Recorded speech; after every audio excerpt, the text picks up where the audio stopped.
लालू यादव को दुनिया कैसे देखती है?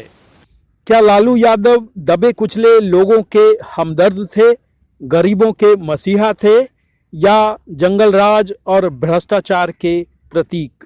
लालू यादव के व्यक्तित्व को जानने के लिए हमने बात की उनके समकालीन सरयू राय से।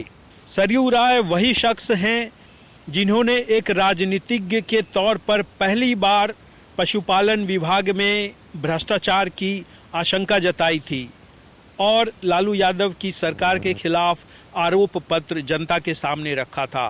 बाद में आरोप सही पाए गए और अदालत ने उन्हें चारा घोटाले का दोषी मानकर जेल भेज दिया। उन्हीं सरयू राय से हम पूछते हैं, कैसे थे लालू यादव, क्या थी उनकी सहज प्रवृत्ति। अगली आवाज जमशेदपुर ईस्ट के विधायक सरयू राय की। लालू जी से मेरा संबंध विश्वविद्यालय में हम दोनों अलग अलग कॉलेजों में पढ़ रहे थे तब से है। लालू जी जब मुख्यमंत्री हुए, हम लोगों को बड़ी खुशी हुई कि बिहार आंदोलन का, छात्र आंदोलन का एक नेता मुख्यमंत्री बन गया है। हम सभी इसके लिए यथासंभव प्रयत्न भी कर रहे थे, परंतु मैं उस समय राजनीति से अलग था। 1984 में मैं जनता पार्टी का महामंत्री था बिहार प्रदेश का। किसी कारण से मैं तब 84 की जुलाई में राजनीति से अलग हो गया और पत्रकारिता, सामाजिक काम, किसान आंदोलन, ये सब काम करने लगा। तो अपने पत्रकारिता में के अनुभव के संदर्भ में मैं आपसे उल्लेख करना चाहूंगा कि मैं नवभारत टाइम्स में मुख्य रूप से एक अस्तमगार के रूप में और स्वतंत्र पत्रकार के रूप में काम करता था।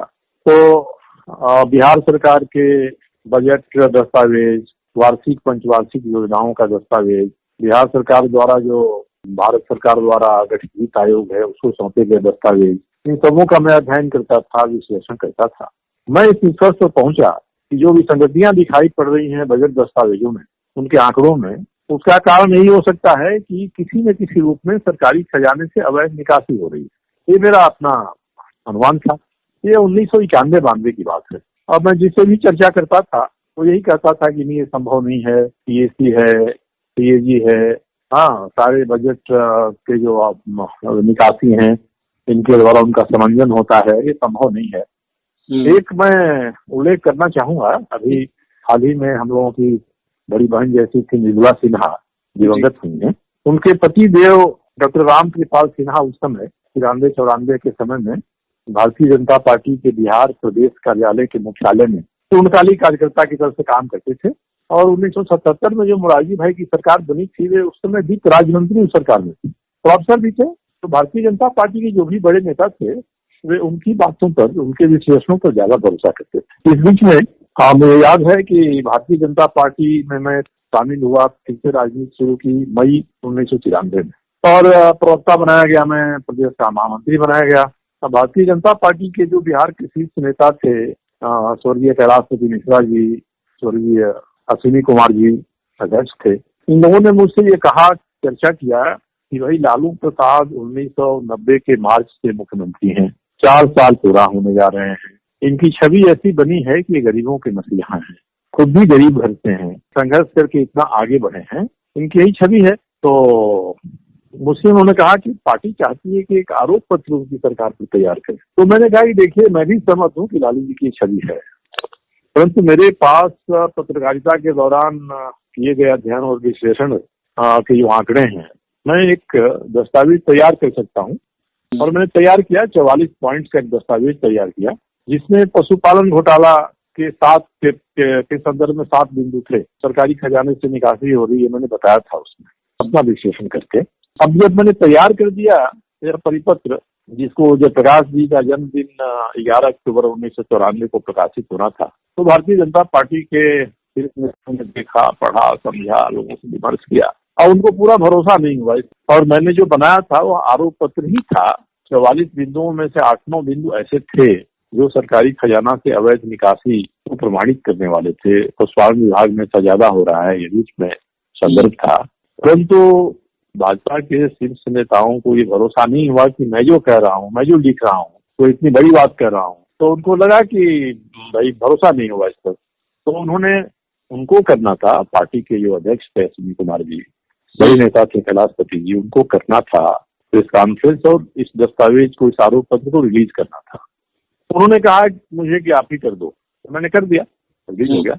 मगर जब भी बात होती थी कोई भी मेरी बात पर भरोसा नहीं करता था कि ऐसा हो सकता है। अब 1996 का समय आया, 1995 के विधानसभा के शीत सत्र में सीएजी के 3 साल का प्रतिवेदन एक साथ रखा गया बिहार सरकार के बारे में, और उन प्रतिवेदनों में वो सारी बातें कह दी गई जो मैंने 1994 में 11 अक्टूबर को जयप्रकाश जी के जन्मदिन पर अपने आरोप पत्र में कहा था। तब बात आई, तब सीबीआई जांच हो, तब मुकदमा हो, तब हम सभी हाईकोर्ट गए और लालू जी अंततः जिस फेरे में पड़े, आज उसमें वो हैं जेल में। तो एक व्यक्ति जिसके बारे में सभी मानते थे कि व्यक्ति गरीबों का मसीहा, मेरे जैसा व्यक्ति भी मानता था कि लालू प्रसाद को जितना जन समर्थन मिला है, उस जन समर्थन को अगर सही दिशा में ले जाया गया होता तो बिहार में बहुत बड़ा सामाजिक बदलाव हो गया होता। हम लोगों के नेता रहे हैं गोविंदाचार्य जी, वो उस समय कहते थे हम लोगों से कि भाई लालू प्रसाद ने गरीबों को भले ही स्वर्ग नहीं दिया हो मगर गरीबों को स्वर दे दिया।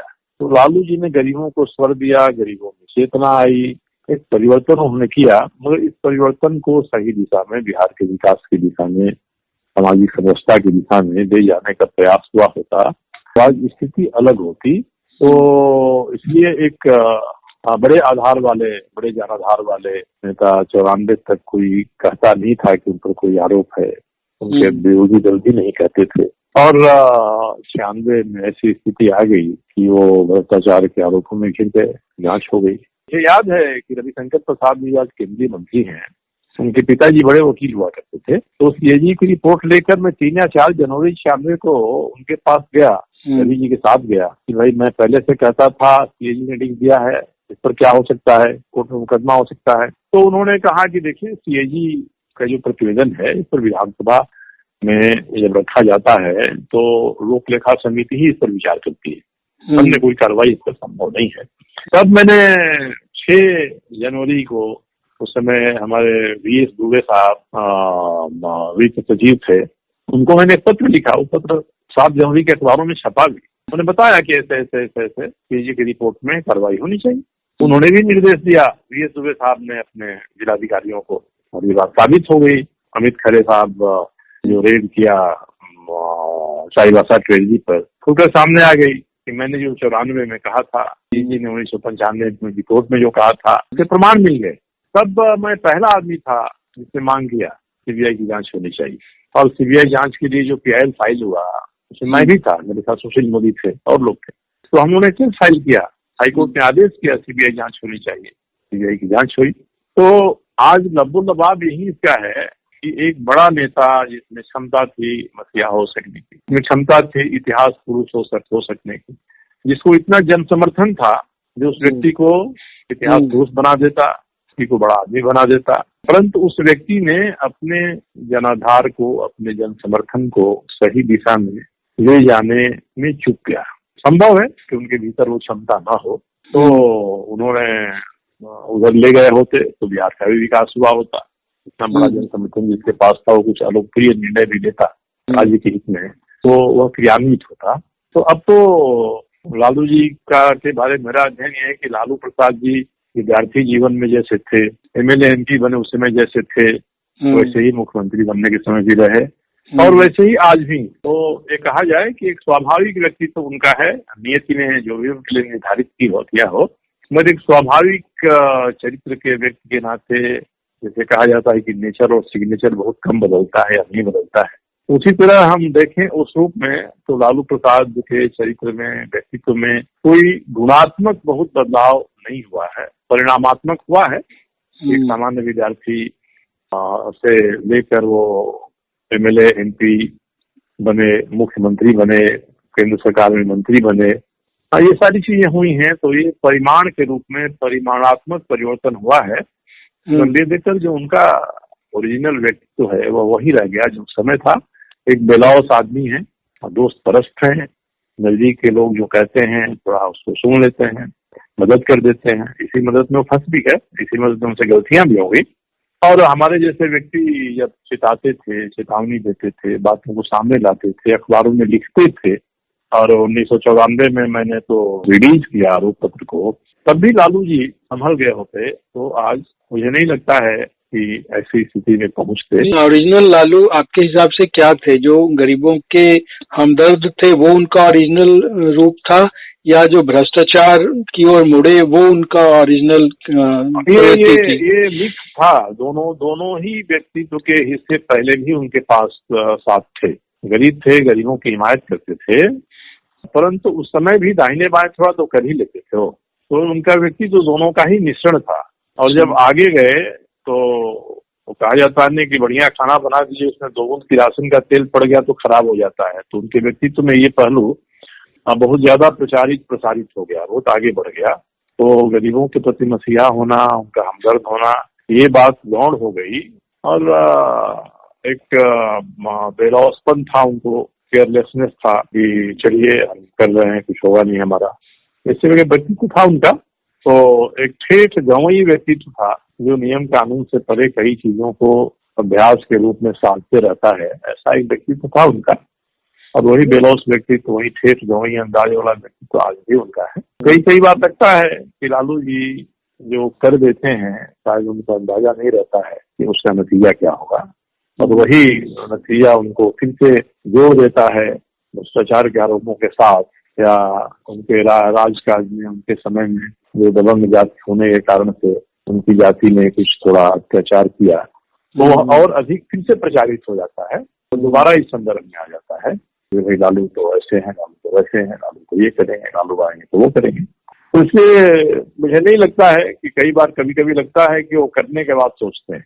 देखिए मसीहा होना, मसीहा बहुत बड़ा अर्थ वाला शब्द है।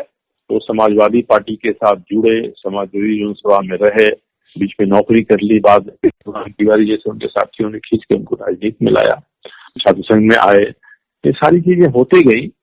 तो एक सीढ़ी दर सीढ़ी ये चीजें स्वाभाविक रूप से होती गई।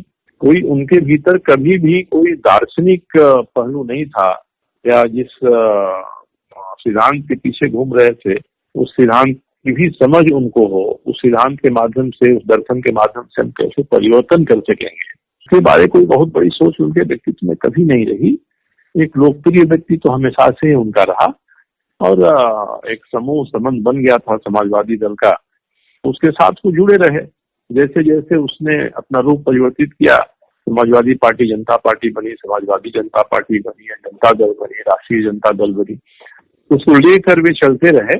गरीब घर के थे, गरीबी देखा था उन्होंने, उस नाते समाजवादी सिद्धांत भी गरीबों के प्रति हमदर्द थे। ये व्यक्ति ये जुड़ गया, इसलिए मुझे नहीं लगता है कि उनको गरीबों का मसीहा कहा जाए। संभावना थी, मसीहा हो सकते थे अगर वे नीति सिद्धांत के आधार पर उन आदर्शों को, सिद्धांतों को भी जीने का थोड़ा प्रयास किए होते, जिनके आकर्षण में वो समाजवादी पार्टी के साथ जुड़े, अपने विद्यार्थी काल में जुड़े।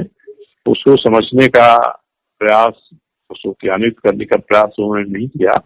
एक व्यक्ति तो जो चल रहा है और रास्ते में जो आया उसको समेटते हुए चला गया। ठेठ गंवई अंदाज जो होता है, जहाँ से उनका व्यक्तित्व प्रस्फुटित हुआ, उसमें जो भी गुण अवगुण रहते हैं वो सभी उनके साथ थे, सभी साथ थे उनके, और वो सब मिलाकर ही उनका एक सामाजिक व्यक्तित्व बना था। और यही व्यक्तित्व उनका और ज्यादा अधिक उजागर होते गया समय के साथ साथ। उन्होंने बीच में तो कई प्रचार की चीजें की, गरीब निकल जाते थे गरीबों की बस्ती में, जो दलित थे बस्ती में, बच्चों को पकड़ते थे, नहवाते थे, चॉकलेट देते थे, चरवाहा विद्यालय का उन्होंने एक नुस्खा दे दिया। ये सब चीजें उस समय उनको लोकप्रिय बनाने के काम में आई, मगर ये सभी कभी भी व्यावहारिक धारा पर उतरने वाली नहीं थी। एक व्यक्ति के प्रचार तंत्र का हिस्सा बनकर ये रह गई, और इन्होंने कुछ समय तक उनके व्यक्तित्व को इस रूप में ढाला कि वो गरीबों के मसीहा, उनके प्रति हमदर्द है। तो धीरे धीरे ये चीजें चूंकि नेचुरल नहीं थी, स्वाभाविक नहीं थी, ये व्यक्तित्व के साथ वो जुड़कर लंबे समय तक नहीं रह सके। हवा चली, हवा में आदमी बहते रहा, उस हवा के कारण वो हो गया। विश्वनाथ प्रताप सिंह ने अगर मंडल आयोग लागू नहीं किया होता तो लोकप्रियता का यह पहलू लालू प्रसाद के व्यक्तित्व में नहीं आया होता। तो उसके जो विरोधाभास थे मंडल आयोग के लागू होने के बाद की जो परिस्थितियां हैं, आप स्मरण करेंगे, देखेंगे जिस तरह से समाज को बांटा, तो एक बड़ा तबका इनके साथ जुड़ गया, आ गया। मगर उस तबके के लिए भी इन्होंने कुछ ऐसा किया होता जो जिसको दीर्घकालीन योजना के अनुसार विकास का होता, वो तो हुआ नहीं। तो उस भावना को उन्होंने भी भड़काया भी, भंजाया भी, अपने लिए उसका उपयोग भी किया। कोई व्यक्ति राजनीति में आया, जैसे आज भी राजनीति में आ रही है गिरावट, आज लोग राजनीति में व्यवसाय के लिए ही आ रहे हैं, व्यवसाय बन गई। उस समय की राजनीति, नीति, सिद्धांत, आदर्श की बात थी। हाँ, दर्शन के आधार पर अपने रास्ते तय होते थे दलों के। तो लालू प्रसाद ने उसको अपने व्यक्तित्व का अंग नहीं बनाया। क्षमता नहीं थी, बौद्धिक क्षमता नहीं थी, उस हद तक समर्पण की क्षमता नहीं थी उसके प्रति। इसलिए उन्होंने जो उसका दूसरा लोकप्रिय पहलू होता है, उस पहलू को ही अपने व्यक्तित्व का हिस्सा बनाया। उन्होंने अपने को रोका नहीं। शायद लगा होगा उनको कि भाई मैं इतना बलवान हो गया हूँ कि क्या कोई मेरा कर लेगा। चलिए, चीजें होते रहती हैं, आती जाती रहती हैं। अभी उनसे हो गया, अब हम नहीं कहेंगे कि जाने में हुआ या अनजाने में हुआ।